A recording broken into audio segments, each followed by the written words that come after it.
eleksyon. Humabol pa ako, wala man akong pera sa television advertisement. Hinabol ko yung malapit na yung eleksyon, ang rating ko na tumaas. Marami na nagbigay.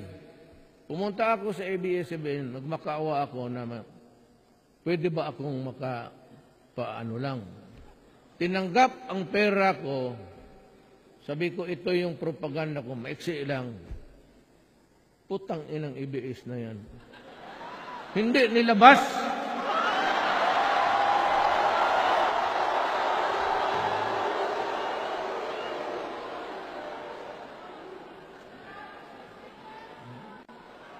Kaya yung ABS, pag sa mga news, huwag kayong maniwala dyan. Maraming TV. May TV5, aywan ko, GMA7, meron. Doon na lang kayo makinig. Ako, biktima kasi ako. Nagbayad ako por nada. Alam mo ang nilabas nila? Nilabas nila yung may TRO, sabi ng korte, huwag ninyong ilabas yan. Kasi ginamit ni Trillanos, isa pa rin yung gago. Hindi naman napalaban. Yun yung gagong nagwarawara dyan sa Makati. Kasi mag-revolt daw sila. Tapos sinira yung peninsula. Ninakaw lahat ng tinidor, baso, lahat ng inumin. Bago nag-surrender sa pulis, ako makagago po tayo. Kaya tinanong ko yung, bakit gano'n ito si Trillanes? Sabi nung isang Navy, sir, ang sikreto niyan, may alam ang doktor namin. Tinawag ko yung doktor. Ano bang problema nandito?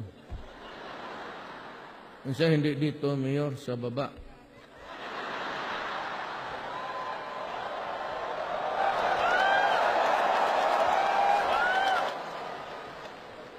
Anong problema niya dyan sa baba? Bihira, it's a very rare. It occurs about every 200,000. Isa lang ang bayag.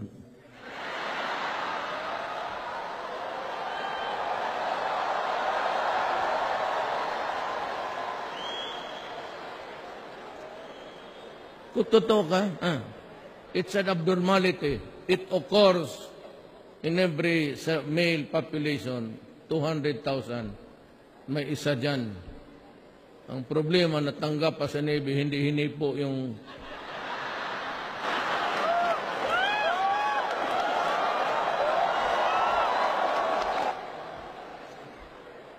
Huwag kayong magkumpiyansa, ha? Kay itong akin, 3 ito.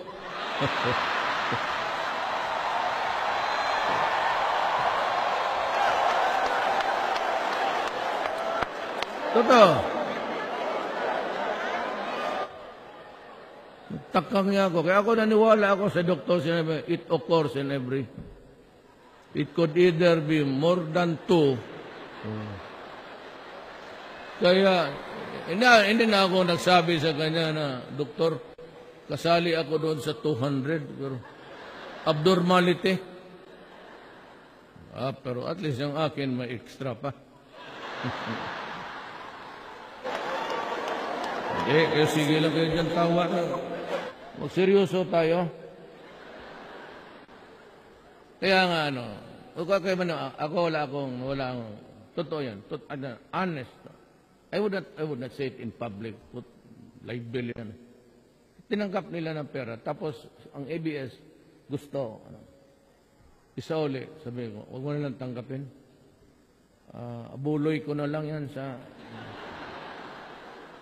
Itong Inquirer, ito ang gusto kong ipalabas sa inyo.